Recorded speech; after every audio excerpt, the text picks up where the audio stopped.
How do you do? Jen and Cam feel it would be unkind to present this program without a friendly word of warning. We are about to unfold our true crime podcast, a podcast of lifelong friends who seek to examine crimes which were committed without reckoning upon God. The discussion will be frank, and the subject matter will be of a grim and violent nature. I think it will thrill you. It might even horrify you. So, if there are young children listening, or if you feel unwilling to subject your nerves to such a strain, now's your chance to, well, we've warned you.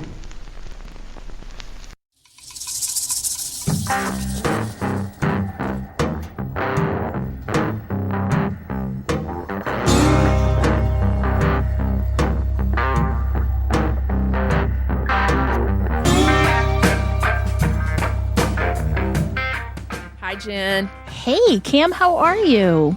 I am just dandy, I tell ya. Woohoo! Dandy. Yay! What's going on? What's going on? Nothing. School's back. Look who's back. It's school. It's school. Look who's barely holding on. It's me. Everybody's It's me. excited to be back. Loving I it. wouldn't go that far. I would not go that far, sister. My husband is still working from home, but he's in the basement, so it's kind of nice having my place House back. back to myself. Yeah. The house stays cleaner just a little bit longer. Yep. Yeah. Mm-hmm. Good times. Okay. You know, Yeah, you could how's just school lock going them for in you? the basement. You could just lock them in the basement. Yeah, you know? they get out. They know how to use the windows now. Oh, shoot. You know, how's school going for you? It's great. Yay. It's okay. It's a new year. It's a new dawn. We'll see. Cool. We'll see. Hit me back up in October and I'll let you know. All No, right. it'll be fine. It'll be fine. So, yeah. It's, it's another day. It's my 13th year of teaching. So, Yay. It's been that long 8 already? to go. 8 to go till I retire. Not that you're counting down or anything. Not that I'm counting down. 2030 can't come soon enough. Just kidding. No, I'm not. Just kidding. Woohoo. No, I'm not. What you got All for right, us Jen. today? I have, you know what I have. I have a Herpes? humdinger. Oh. No. Sorry. Humdinger. A A humdinger. humdinger. Awesome. I can't wait. And let me just say, there's perverts in this world. Are there? And then there's preverts. Really? This guy's a prevert. He's whole new level. So here we go. You ready to go? Yep. Let's go.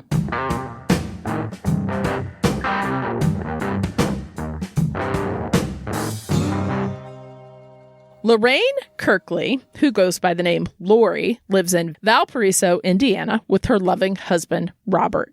Lori works as a cardiac rehab nurse and seemed to really like her job. The couple were madly in love, no kids yet, and they actually had just put their house up for sale as they had decided to move to South Bend because Robert just got a new job there and he was commuting, and so they figured it would be easier just to go, relocate to South Bend. Now, Lori, being a nurse, knew how important exercise was to maintain good health. Lori loved cycling so much, she was not only in the club, she was the president of it. Wow. The club that she belonged to was called the Crank Club, and it was a group of people who would get together and bicycle on weekends, or cycle, as Jen likes to say. For fun. People do that, Jen. People actually go out They and do. exercise for fun. Yeah, that's weird, but I get concept. it. That's where you I mean know. by the perverts, Sweating? right? Yeah. For fun? Sweating? No. It was July 21st, 1999, around 9:30 p.m. Robert came home from work. Expecting Lori to be at home, as she always was and was supposed to be, he arrived home to an empty house. Even though no one was in the home, it was apparent someone had been there, and they actually helped themselves to a few of the belongings inside. Robert walked across the street to a neighbor's house and asked if they had seen Lori. Had they seen her come home? When they told him that they had not seen her, Robert decided to call 911. Robert tells the 911 operator that his wife was not at home. The garage door was wide open and Lori's SUV was also missing. Robert can tell just with a glance some of the items from the house are missing, and there's a strange note that was left behind. Now, there was something definitely not right about the whole situation. Detective Sergeant Jim Reed from the Porter County Sheriff's Department arrives on scene, having received information that he was responding to a potential robbery and kidnapping. The missing person was Lorraine Kirkley. As officers pull up, Robert is outside on the lawn waiting for them. Robert informs officers that he had just got home from work and he came home to this. Investigators proceed into the Kirkley residence, and what they notice right away is a large handwritten note. The note was written in big block letters, and it was taped to a dresser inside the house. The corner of the paper had been ripped off, but you could still read it, almost like it was ripped off on purpose, and you totally understood what it meant. In all caps, 44 Magnum pointed at your head. Oh. Then in smaller block letters written as if the person was shaking when they wrote it. That's the best way I could describe it. It's written almost like purposely squiggly lined, you know? Mm-hmm. Not that they were nervous, it was done on purpose. Does that make sense? Yeah, it was purposefully written badly to throw people off. Not Exactly. Yeah. In smaller block letters was the phrase, down on your stomach. Oh. So 44 Magnum pointed at your head, Get down on the your ground. stomach. Yeah. There were signs of a struggle inside the home, as well as what could be blood droplets on the kitchen floor and counter. Inside the sink was a knife. It was a butter knife, and it looked like it also had blood on it. Inside the front door, on the floor, was an envelope. Inside was a typewritten note. Here's the note. Larry, they are showing the house at 3 p.m. Hopefully, they will make it a quickie. You need to get in and out quickly. The husband works late, but I'm not sure what time the wife will be home, so hurry. Get at least the computer, stereo, VCR, telescope, the bikes, jewelry, and any money lying around. Parentheses. The wife is cute. Check for lingeries. In close parentheses. Burn this letter when you are done. Do not talk over the phone about this to me. Parentheses. Only in person. Close parentheses. Sorry about the skips after the K's. And that means the letter K. But I had to use an old computer. Parentheses. Not mine. Close parentheses. Good luck, Norm Jacobs. Okay. First of all, Signed your the name. parentheses, Yeah. dude. Seriously? Yeah. And the computer. So every time there was a K, there was a skip. So quickie, it would be, QUICK and then a space, IE. Right. The typewriter computer obviously had a little issue there. Well, thanks, Norm Jacobs. Mm-hmm. Robert said neither he nor Lori knew a Larry or a Norm Jacobs. Police asked Robert to walk around the home with them to see if anything is missing. In the office, his computer was missing and drawers had been pulled out. In the bedroom, Lori's underwear drawer had been pulled out and was thrown all over the room. Her jewelry box was in disarray, but Robert couldn't tell what was missing at that point. In another room in the house, Robert's telescope was missing, but that was not all. Here we go. So the person that broke in this house, Jen, stole their property, kidnapped Lori, and you ready for this? Mm-hmm. Left porn, that's right, pornography, photos on the wall. They tacked or taped photos to the wall. Of the house? Yes, of this room. Really? What? Okay. Mm-hmm. So... Mm-hmm. That's odd, right? That's why I said he is a very, very sick person, individual, prevert, foe of the show. Officers were able to determine that Lori did report to work that day and came home at her usual time, which was right after 5 p.m. She parked in the garage and went inside. A neighbor would testify that she witnessed her leave the home sometime later, driving her car, and the neighbor would say, it seemed to me she was by herself. She didn't see anybody else in the car at that time. Now, when asked if she could add anything that maybe would be helpful, and the neighbor did have something really interesting to add. She says on the day that Lori disappeared, prior to Lori even coming home, there was a stranger, a guy, riding a bicycle up and down the street. But he was actually riding the bike back, turn around, and forth. Back, turn around, and forth. Just going like back and forth. Well, these two neighbors, these actually were younger kids at the time, or adolescents, I guess. They said that they did not know this man. They'd never seen him before. And they couldn't even say that they knew him being friends with Robert and Lori. So just odd. But remember, Lori and Robert, Lori particularly, that were enthusiasts. So perhaps he was a friend. But enough to notice that he was going up and down, back and forth, and not even talking to them. So police make a note.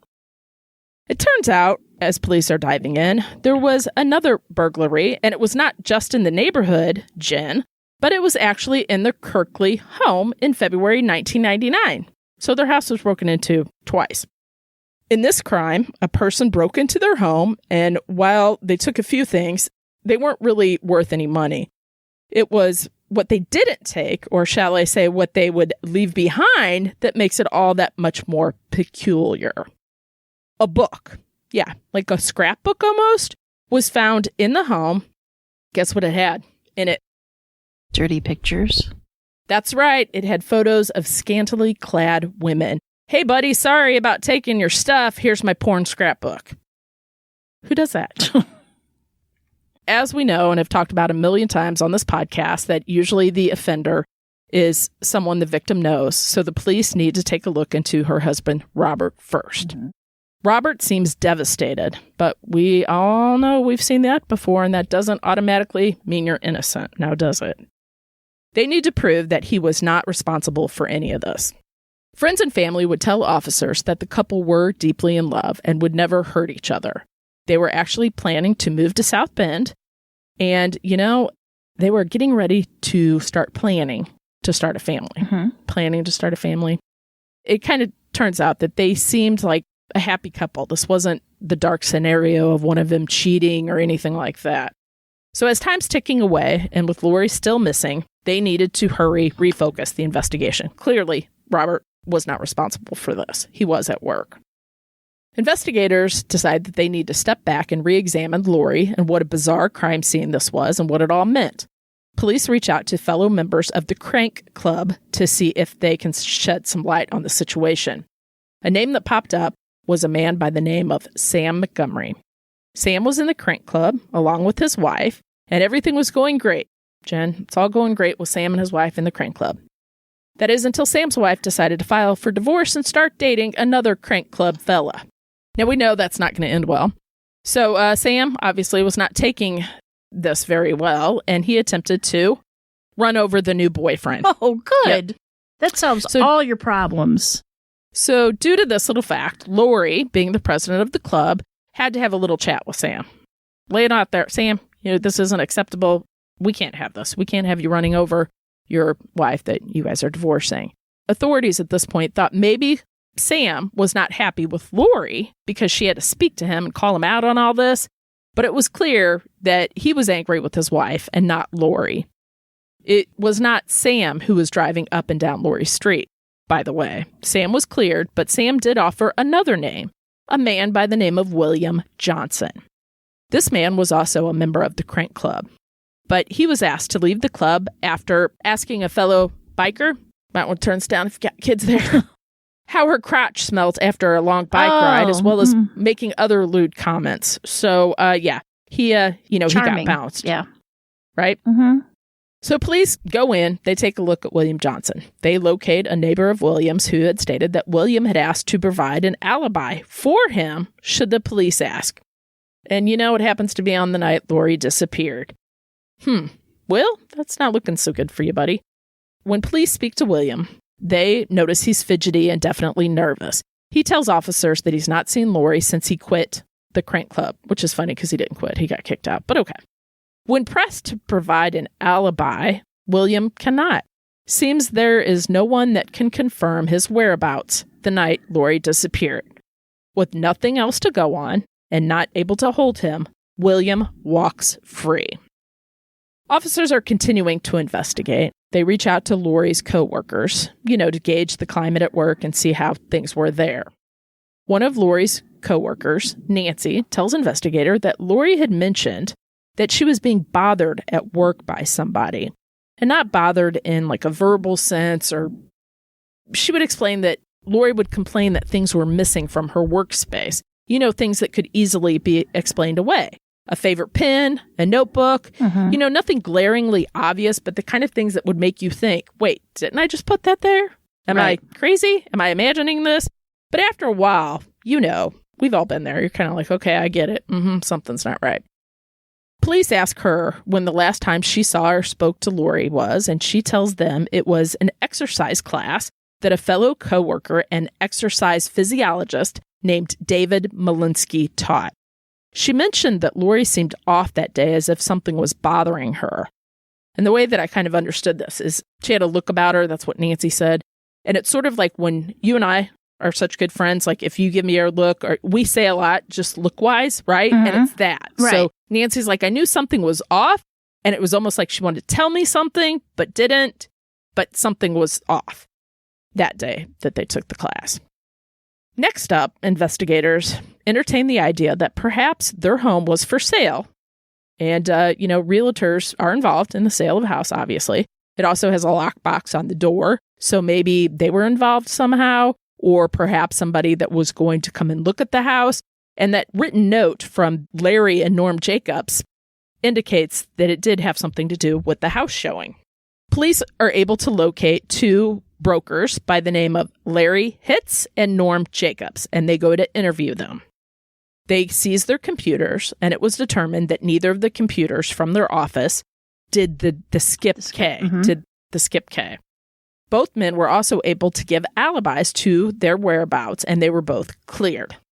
It is ironic that the note was written concerning the house, and these two men really are realtors, brokers, but they really were cleared. They had no idea. In fact, their house, I believe, Lori and Robert's house was listed with their agency, but their agency's rather large, and they didn't. I talked about this with my realtor, April Sanders, check her out, about the difference between a broker and a realtor. And really, a broker might not realize that your house is for sale. That's not what they do. So it was totally feasible that those men were not involved, and they were both cleared. Not long after that, a call comes into police pertaining to an SUV that was located by a farmer. Now, when the media, because you know they do, they like their stories. When the media picks up the story, Lori's coworker, David, the one that taught the exercise class, called Nancy to let her know and see if it was true, if that really was Lori's SUV, and if there had been any other news. Nancy was not at home at the time, and so instead, David spoke to Nancy's young daughter. I believe her daughter was like 13 or 14, maybe 12, very early. But this was all breaking. Camp comes on the news. You know how it does. So everybody starts calling everybody.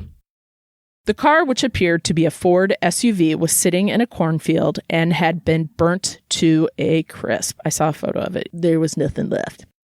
And this is where I learned something, Jen. I learned a couple things in this episode. That's good. I did.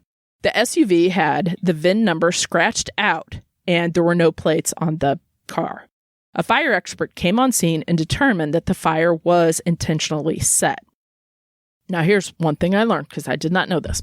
The abductor was not that smart, as in there are several or multiple locations on your automobile in which the VIN number is located. I did not know that. I always thought there was one. So I learned something. So that even though he had scratched out that one VIN number that's usually in the windshield, the other ones were easily found, and it was determined to be Lori's car. Inside the car, they located spent shell casings. Not looking good. When the news of the burning vehicle hit the media, tips start rolling in. One of those tips is rather unbelievable. But sometimes I just wonder how there's coincidences in the world, and then there's things that it's just like, how many times do we say this? It's just like the stars align and everything. Dang. There's a young boy, and I can only imagine his mom is like, take out the trash, Johnny. I don't want to take out the trash. Take out the trash. They live in an apartment. He takes the trash out to the dumpster. When he gets up to the dumpster, he stumbles upon a see-through plastic bag with an envelope inside it, along with a shoe and what would later be a set of keys. The young man picked it up as he knew this was weird, and he took it home to his mom, who called police. Inside the envelope, here we have this. Please give this letter to Mr. Kirkley. His wife is missing, and Kirkley, by the way, was spelled wrong. Inside the bag, the police locate a set of keys that did belong to Lori, as well as one of her sneakers. And here's the note in full. And let me just say, for the record, I couldn't find this note anywhere, and so I had to piece together stuff to put it together. So it's a little off, right? Took me a while, so I had to whatever, but I got it. I do believe, but there could be a thing or two wrong here, and I apologize for that. But you get the gist of it. Here's the note. Dear Mr. Kirkley, I didn't even know her name. She came home in the process of the robbery. She would not cooperate, even with a .44 Magnum pointed at her head. Oh. When tackled and attempted to cover her mouth, she bit the tip of my finger off. Good for her. Thank you, right? I never intended to hurt her. Just notice here in a minute, you're going to get this. I took her with me, and we arrived at our destination. I attempted to shove a sedative down her throat, parentheses, Halcyon and Valium, close parentheses, so I could take her home later when she was sleeping, parentheses. The pills cause memory loss as I take them, close parentheses. I do believe she saw my face as she pulled my face mask and squeezed my groin. I attempted to give her the pills 6 times again. She would not take them even when I would bribe her by squeezing her crotch. I had no plans to kill her, but unfortunately, I had to. Her ranger already been repossessed, and you will never find her body because we are both in another state. She did not suffer one bit. Tell the cops the case is closed. What? Yes, that's right. No need to investigate. He tells them not to. Well, why would he? I mean, come Police on. should just stop. Why even bother? I mean, Hooked on Phonics obviously worked for him. And there's yeah. I love how this guy, he just gives Halcyon and Valium because I take them. They cause memory, like he's giving extra information in parentheses. I love that. Yeah, he's a crappy criminal, but that's good. We like that. We do.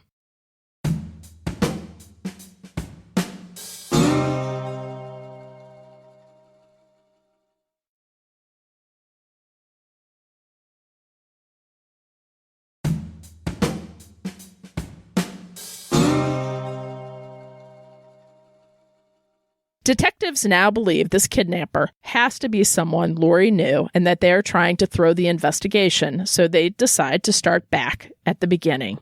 They bring Robert in again and ask him to submit to a polygraph exam, which he does. Robert fails the exam. But here's the thing. It was already determined that Robert was at work during this time, and he could not have been the one that did this. Robert was positively ruled out as being a suspect for the kidnapping of his wife. Now here's my plug. Polygraphs, Jen, as we know, can't be considered during a trial. And for a great podcast episode of a man who was not only highly knowledgeable about polygraphs and why they are not only not valid, he actually went to prison for teaching people how to beat them. The man, whose name is Doug Williams, has since passed. But this is a very interesting listen for those of you who would like to know more about the polygraph. And actually, it will cause you to think about the polygraph differently. It is a podcast called Pretend by our friend. The Concerned Citizen. No, Javier. Pretend. Javier Leva. It's a 2-part episode entitled The Lie Detector. I was totally enthralled. For instance, they do target questions. So I'd say, is your name Jen? Yes. Do you do a podcast? Yes. Did you kill Cam? Right? So they do target whatever to kind of give you that balance. Well, the way that this guy tells you is to do it the opposite.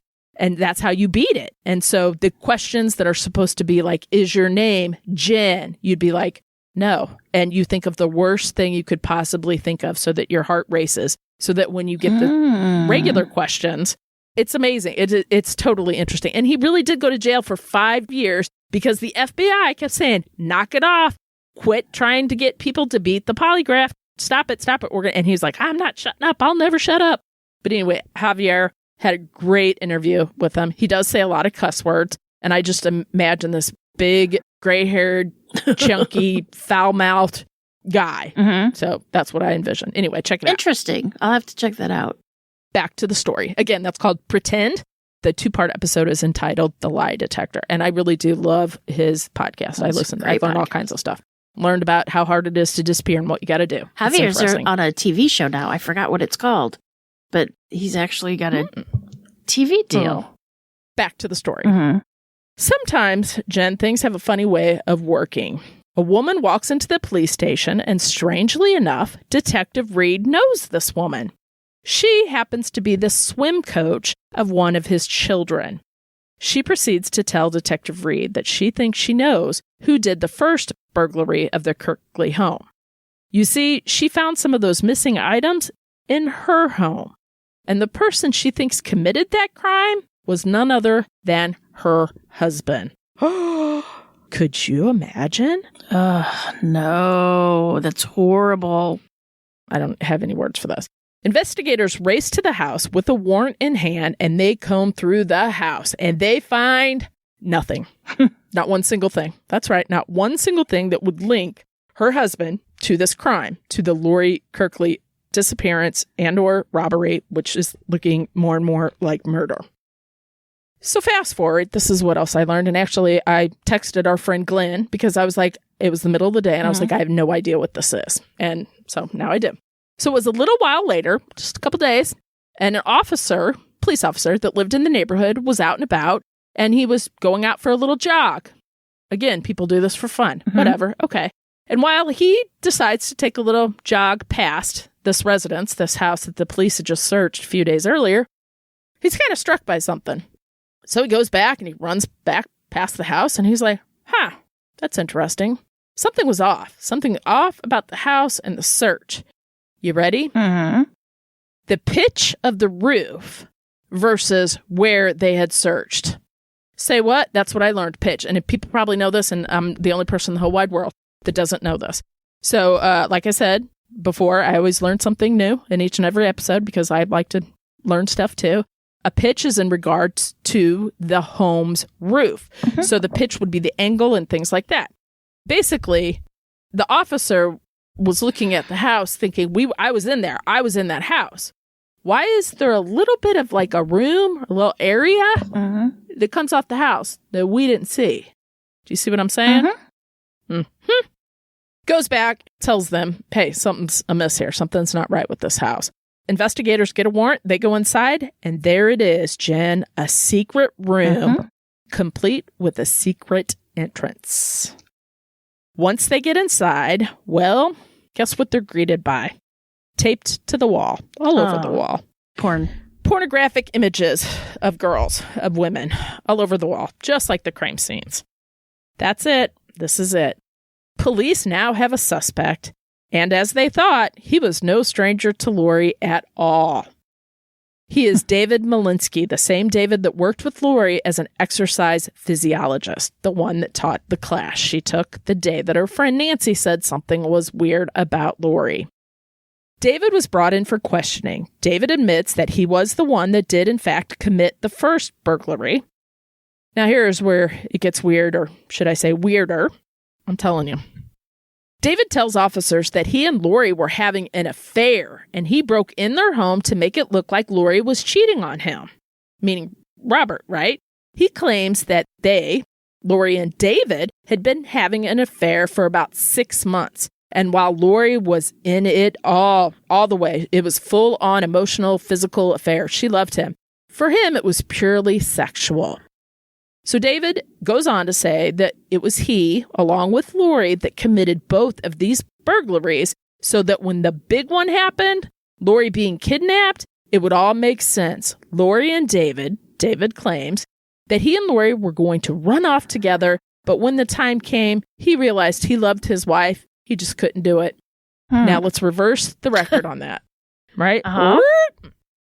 So David claims that he broke into their house to make Robert know that Lori was having an affair on him, right? So that Robert would kind of notice that and think, okay, she just doesn't love me. So that when they ran off together to be in love, right, Robert would be like, oh, it's okay. She just left me with David. See what I'm saying? He had this all planned up. Okay, buddy.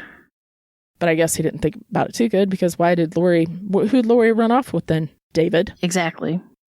David then tells officers that this caused a big fight between the two of them, between Lori and David, and that because of this, she decided to just leave on her own. During the course of the interview, detectives noticed a bandage on his right middle finger. They asked him to remove the bandage, and the wound looked very similar to, teeth marks, like a bite. When asked if he knew what happened to Lori or if he hurt her, he said no.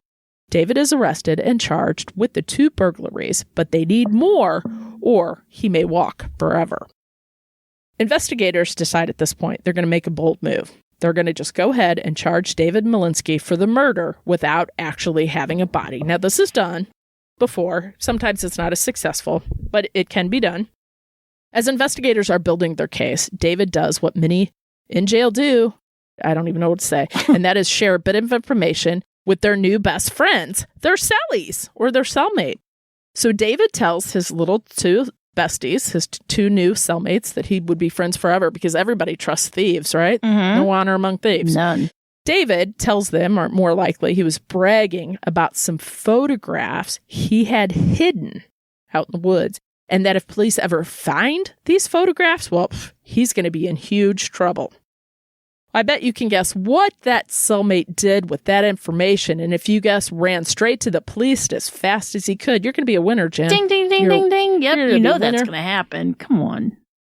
Police go to the site where David had told his cellmates that he had hidden them. They were collected, and it was determined, this is heartbreaking, it was determined that the woman in the photos was Lorraine Kirkley. The photos contained images of Lori being sexually assaulted within a bedroom. In fact, I believe it was the master bedroom, the one he shared with his wife, of the Malinsky home. Could you imagine? No, that's horrible. You're married. I know. And this man that you're married to, that you think you know, not only murders somebody, but he brings them to your bed, your marital bed, and does this stuff? Well, it's about to get worse. Detectives needed to prove one thing, and that was, is Lori alive or is she dead in those photos? Because right then and there, taking him to trial for murder would be a lot easier. Even though they don't have a body, they could prove that he was dead. A pathologist was brought in to examine the photos, and he determined that he believed Lorraine Kirkley was dead in the pictures. While she was being molested, she was dead? I believe so. That's what they're implying. Even without the recovery of Lorraine Kirkley's remains, David Malinsky is put on trial for her murder just 6 months after she went missing on January 24th, 2000. During the trial, prosecutors brought in a supervisor of Lori's who testified that David was jealous of Lori because she had been given a promotion and he was turned down for that same promotion. Also, a neighbor testified that David Malinsky was the one that was riding his bike back and forth on the street the day she disappeared. Detectives were able to put the case together, claiming that David left his pickup truck nearby at a gas station that fateful day. He hopped on his bicycle and he rode to Lori's house. David had swiped the garage door opener and was able to get inside and wait for Lori. Once Lori arrives home, he restrains her and forces her inside her own car. He put his bike in the car as well. Can you believe that? No. All because of a promotion? I can't fathom that. I think he was a pervert. I think he had feelings for her or something. I don't know. I'm not even sure. Well, there's kinks, and then there's killing somebody. So when that neighbor said that she saw Lori leaving, I'm guessing, because I couldn't quite figure this out, but I guess if he had a gun or something, you were going to do what they asked, but I just don't know if I would. Who knows what you're going to do? But I believe what he did is he forced her into the car to drive herself and him, he's hiding in the car, over to his house where he's going to commit these horrible, horrible acts on Lori. On March 16th, 2000, even without a body, David Malinsky is found guilty of murder and he is sentenced to 155 years in prison. Now, mind you, this is March 2000. Lori's body had not been found. You ready? Finally, on September 19th, 2005, so it's almost 6 years later, David Malinsky would accompany police to his father's rural property where he pointed out where he buried Lorraine Kirkley.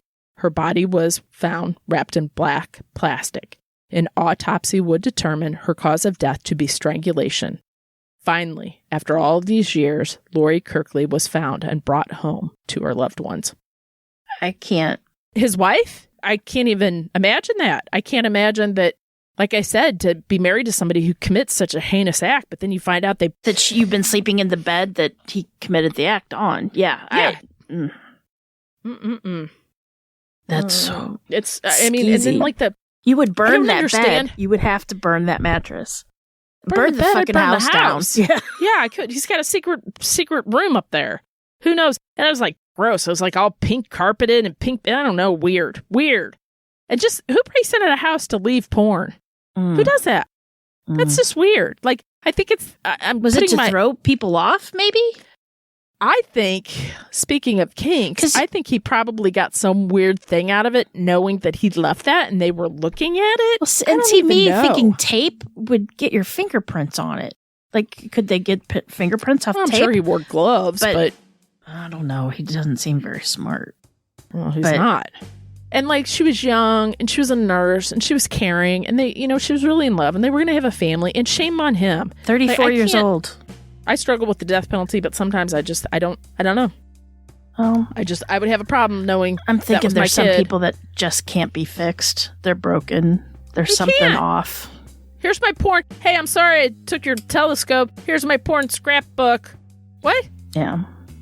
So anyway, that's the story of Lori. And she was a missing person for a long time because they didn't have a body. But when they did find the photos, it was determined that she was dead in those photos when he was abusing her, or assaulting her, raping her. And so obviously she was murdered. And so that's what they went with. So that whole necrophilia thing is just a different level of. I don't even know. No, I don't know. Blah. Skeezy.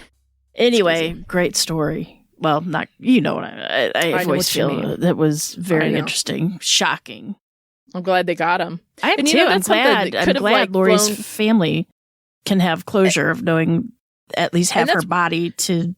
Mm-hmm. And just that could have went so differently.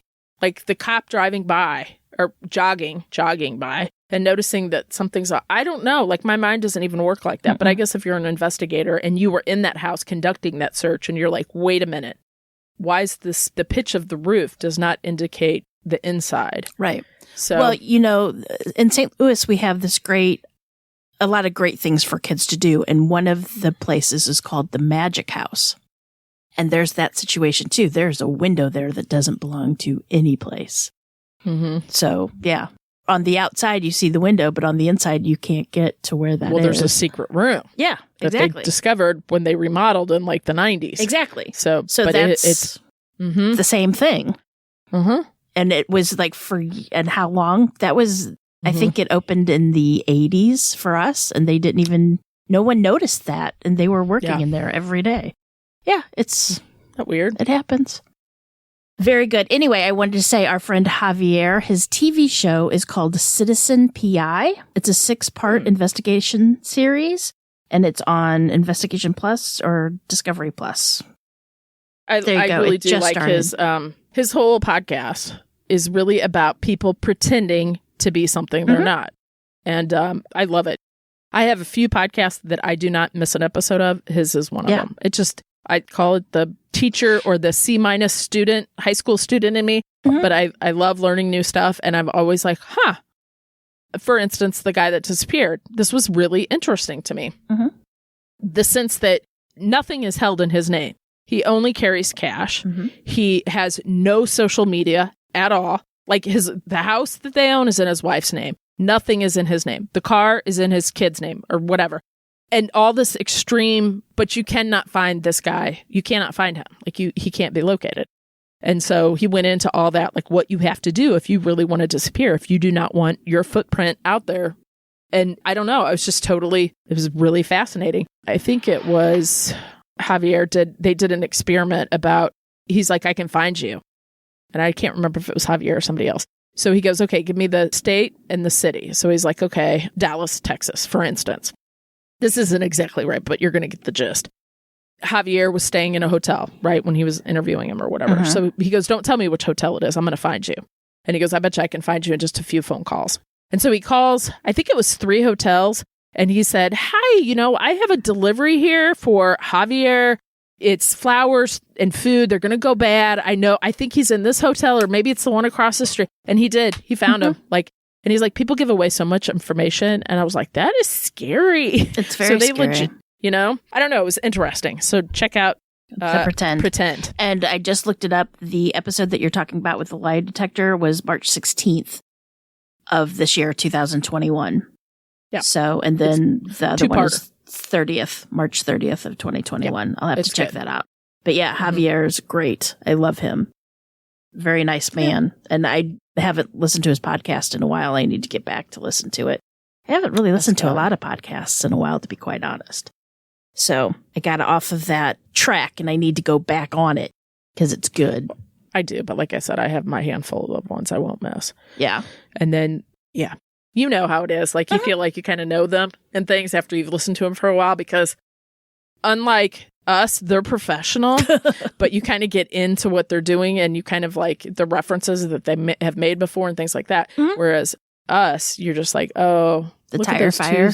Simple, dim-witted white girls who started a podcast. They're cute, the right? Little simpletons. But we try. We've got personality. It might not fit everybody. Sometimes I have to rein it in a lot. Like sometimes I'm thinking things and I'm just like, oh, Camille, do not say it. Do not. And okay. Oh, okay. You know I'm reining stuff in. Girl, you need to rein it in sometimes. But I'm just making dumb jokes at people's expenses. Like their names are funny or whatever. Yeah. You know. But it's still not okay. You can't do that when we're supposed to be all professional. But I can't help it. Sometimes I just laugh. For instance, I was at the dentist the other day, Jen. Mm-hmm. It was terrible, and I'll never admit it to anybody but you and all these listeners. But I had a new dental hygienist, and every time she was talking to me, all I wanted to do was say, that's what she said. Oh. Because everything she was saying, that's all I kept thinking. So, for instance, well, good thing your mouth was busy then, right? Well, I was just like, oh, Camille, stop that. Like, how old are you? But again, I'm a high school teacher. So it's okay to swallow. So that's what she said. Yeah. She said, boy, that tongue just keeps getting in the way. Yep. I can't make this up. And so like, I was like, in my head, I was playing a game. I was like, if I would be a dental hygienist to purposely say these phrases on purpose to make that phrase go. Do you see what I'm saying? I understand. Not very professional. I am professional in my classroom for the most part. But you're with kids. And so that aspect drags you down a little bit. Immature. Yeah, I do. Never inappropriate, but immature, yes. Like sometimes, one time I did have this kid, and then I'll shut up. And this was one of my funniest. It made me laugh. So he fell asleep in class, and I was like, okay, hey, you guys, let's do a trick. So I turned out the light, and the whole class came out into the hallway, right? We went and changed the clock so that it looked like it was 3:30. We get out of school at 2:20. And I go back in, and I'm like, Matt! Oh my God, I had a meeting. I'm sorry. It's 3:30. And he freaked out because he was asleep. It was like 1:30. It was whatever. But it's good times for me, let me tell you. Hey, he's the one sleeping in class. He gets it. I think it's funny, personally. He didn't hurt him. Laughed, except for the one kid out in the hallway was giggling, peeking through the door. I'm like, you ruined it. So he didn't believe it for very long, but he believed it for a second. That's all that matters, right? That's right. Just a little humor in my day. So have you been watching anything at all? Of course. Let me just tell you, maybe it's what's going on in the world and life or whatever. But I watched the movie Captain Fantastic. Have you seen that? I cried. I never cry in movies. It was so... Did I see that? It was not...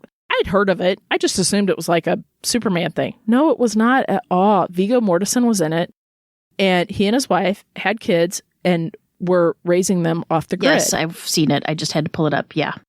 And the mom died. Yeah. I was like heartbroken. It's a good movie. It's so good. Mm-hmm. The acting is amazing. Well, funny, my husband watches movies all the time, and I can only do so much because I have ADHD and I can't concentrate. But he had turned it on, so I wasn't paying any attention, and things started to happen, and I was drawn into it. It's a really good movie. Yes, it's and then this one, I'm just going to say it right now, and I'm going to say it loud and proud. I have a girl crush on Tiffany Haddish. Oh, I love her. She's so funny. I watched Girls Trip this morning. I love her so much. So I watched Girls Trip, which I literally laughed out loud twice. It was 6:30 in the morning because I woke up at 5:30. Don't judge me, whatever. But she cracks me up. However, let me just say, and I got to find it, one of the funniest things I've ever seen with her. I was laughing so hard. And I think it was a prank show, but I can't remember. I need to find it. But she pretended to be an escaped convict. So she's all in orange. And I have never laughed so hard in my life. It was because she was like out on the street. And she, you look like, I've been in prison 20 years. It was the funniest just the way she delivered stuff. I love her so much. I can't even. I love it. She's just funny. And what's that called again? What one's that? Well, the movie I watched today was Girls Trip, but I can't remember. Yeah, I'm going to find it and send it to you because just the way she does it and like these people, she's like, hey, where are you going? You know, she's like asking somebody and she's in Blaze Orange. Like you can tell she escaped and she goes, she's like hitting up people for rides and they're like, I think it's a prank show. I got to find it. It's seriously, I was crying laughing because she was just so funny at it. I think she's funny. Wasn't she nominated for, was it an Oscar a couple years ago? Or she was not nominated for something and it landed her on Saturday Night Live. And so I watched that and her monologue. She was just hilarious. She's funny. Just her delivery is fantastic. Yes, the way she, hilarious. Love it. So Girls Trip, I thought was pretty cute. I'd never seen it. It came out in 2017. They go to New Orleans, but it's just funny. It's like it's a chick flick, but it's cute. I thought it was super cute. Kind of stuff. Yeah, I haven't watched anything. I did just buy a new book that I'm excited to read. It's supposed to be really scary. It's called The Twisted Ones by T. Kingfisher. I'm going to start that today after we get done with this. Kind of chill. Been having really bad headaches the past week. I mean, I always get headaches, but this week has been something. So I'm just going to chill. And then I'll get started doing more scripts. So yeah, that's exciting. Yeah. All right, girl. But until then, Jen, remember, lock your doors. And keep passing by those open windows. Bye-bye. Love ya.